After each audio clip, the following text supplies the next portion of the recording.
Sejam muito bem-vindos a mais um TV Pet Show. E olha, como sempre, o programa hoje tá maravilhoso. Dá só uma olhadinha no que a gente preparou. Temos uma entrevista com Carlos Santos sobre aquarismo. E o Dr. Ricardo Reis tira todas as nossas dúvidas sobre verminoses em animais. Tem o repórter Fuinha e tem também Meu Pet é Lindo. Não sai daí, é daqui a pouquinho.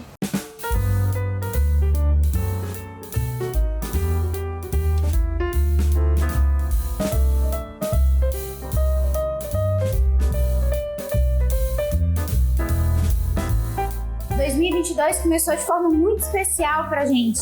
A gente conseguiu implantar em Fortaleza a tomografia computadorizada com um tomógrafo potente que consegue exames de forma mais rápida. A grande vantagem da máquina, nessa nova máquina que chegou, é que realmente ela reduz bastante o tempo de anestesia, trazendo uma segurança para o paciente e um conforto para o anestesista. Esse aparelho ele foi desenvolvido principalmente para detectar doenças raras, como tumores minúsculos, porque ele tem uma resolução de imagem muito grande. A tomografia computadorizada é uma realidade e ele está disponível para os nossos clientes.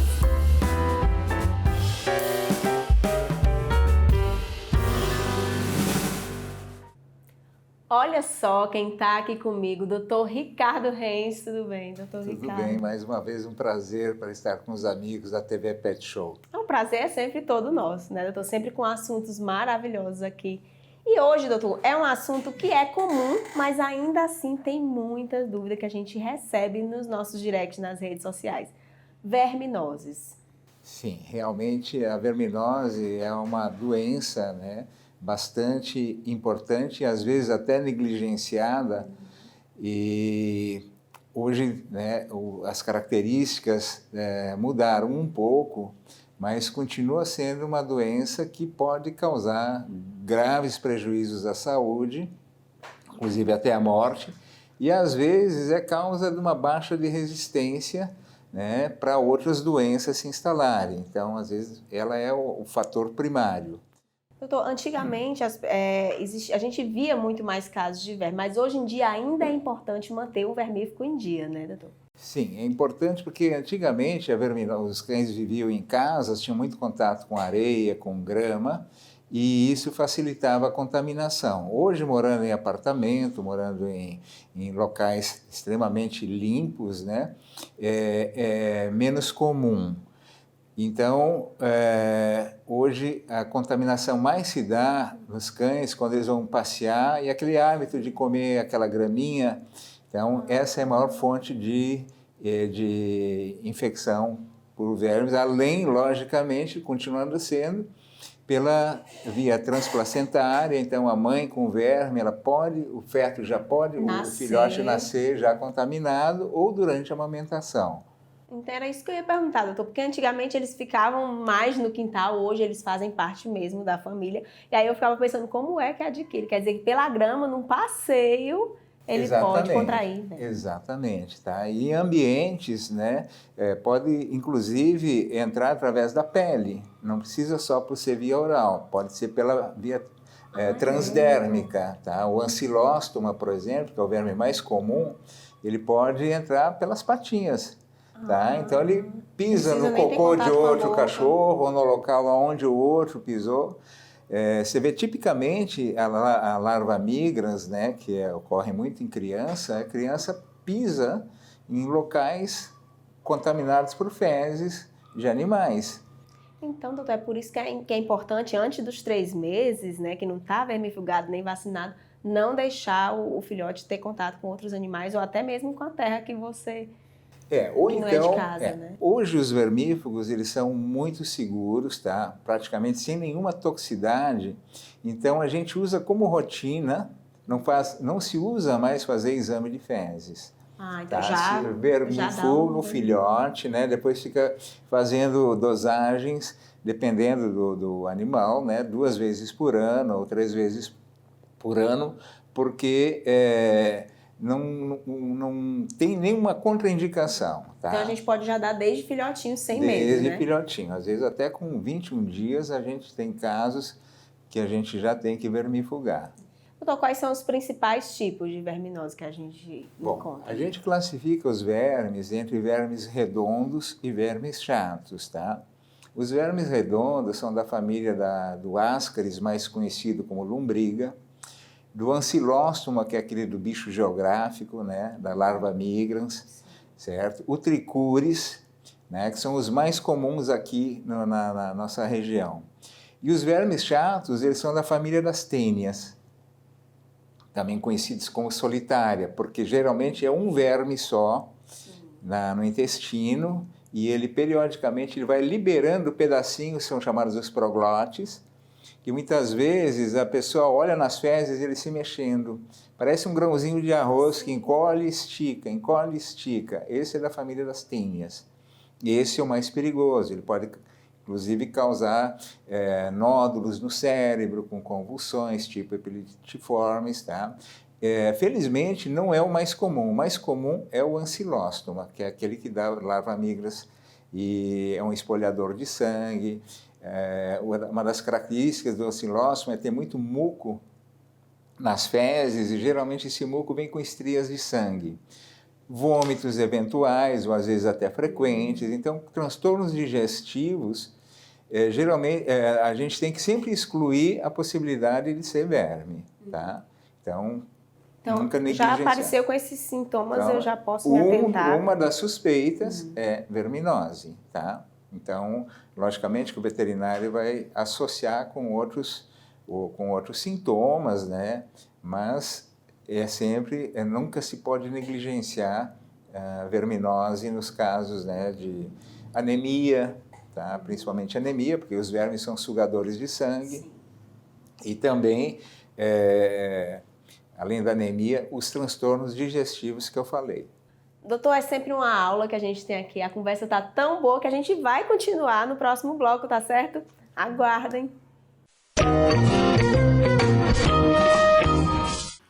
Olá, eu vim passar uma dica sobre quando seu animal for passar por um procedimento cirúrgico anestésico. Lembre sempre antes do jejum, seja ele hídrico ou alimentar, cada paciente tem suas necessidades, suas peculiaridades.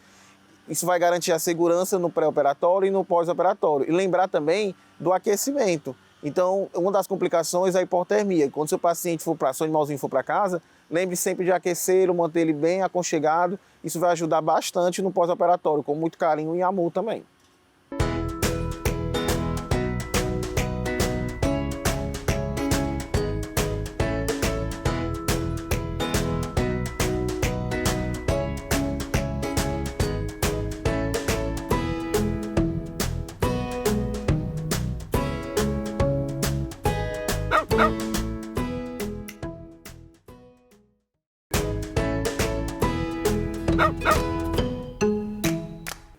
E continuando o nosso papo aqui com o Dr. Ricardo Renz, é um assunto que surgem muitas dúvidas, né, doutor? Acho que quando vem aqui... Exatamente, é um dos assuntos que na primeira consulta, né, orientação do filhote, as pessoas mais se preocupam. Doutor, essa questão do espaço, tem um espaço de tempo que eu tenho que dar? Ou tem alguma ocasião especial que mesmo que eu tenha dado há pouco tempo, eu tenho que renovar? Tá, vai depender muito de cada animal. No adulto, normalmente que mora em apartamento, né, não tem muito contato, a gente faz um esquema de 2 vezes por ano. Como criança, faz nas férias, julho e janeiro, tá? Isso de modo geral. Animais de canis, ou então que moram em casa, sítios, então a exposição é maior, a gente recomenda fazer de 4 em 4 meses. Além disso, o filhote, quando chega na clínica, antes de tomar as primeiras doses de vacina, nós recomendamos vermifugar. Porque se o animal tiver com uma parasitose, ele não vai responder bem às vacinas. Então tem que ser antes. Tem que ser antes. Assim como a fêmea, antes de cruzar, antes de engravidar, ela deve tomar o vermífugo. Porque, como eu falei anteriormente, uma das maneiras de transmissão é por via transplacentária, da cadela grávida passando para o filhote ou depois durante a amamentação. Então esse cuidado também é bom antes. Exatamente, antes da cadela cruzar, fazer esse esquema, tá? E nos filhotes, a gente faz logo depois do desmame, de modo geral, antes da vacina, repete, né, 15 dias, depois repete um novo esquema 2 meses e depois cada 6 meses, tá? 2 vezes por ano. Num animal que vive num ambiente que a gente diz assim, de baixo ou de médio risco, mora num apartamento, né? Ele sai para dar um passeio, na rua ele encontra uma graminha, você descuida, ele está comendo a graminha, então esse animal ele tem um risco médio, né? Um animal de alto risco, então 2 vezes por ano é suficiente. Mesmo porque, com o tempo, o próprio organismo vai criando resistência. Uma dúvida que me surgiu agora, nesse exato momento. Eu tenho em casa um gato, um cachorro, vou passando na rua, resgatei um filhote, um animal e levo para casa.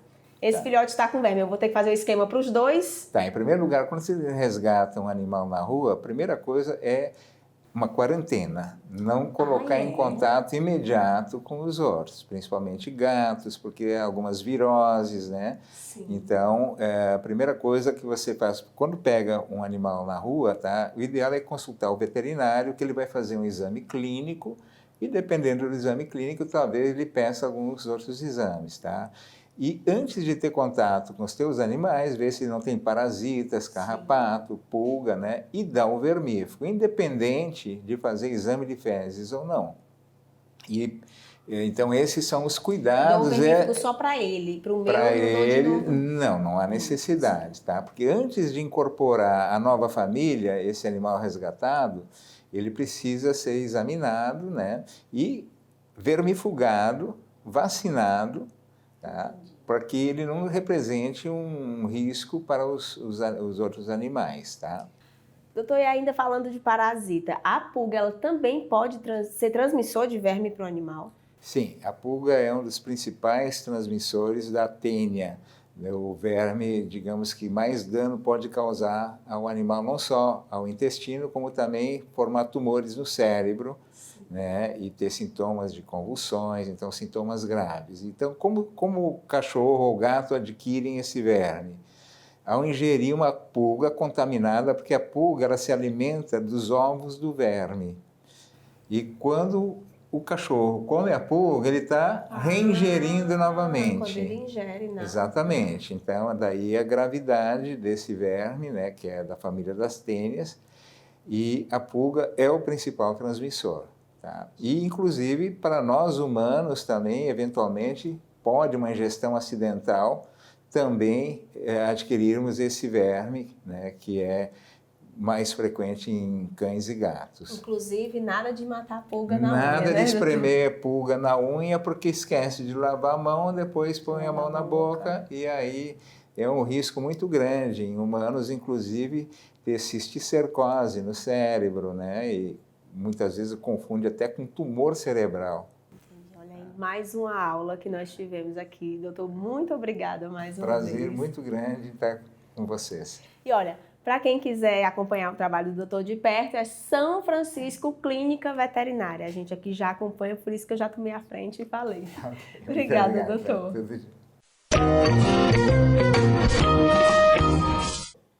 Se você tiver um cãozinho com mais de 8 anos, né, e for passear com ele, o melhor horário é até às 8 horas da manhã, ou então depois das 18, que o chão, onde ele vai caminhar, onde ele vai sentir cheiro, já não está tão quente, né, e isso para evitar problemas de desmaios ou até mesmo de paradas cardíacas.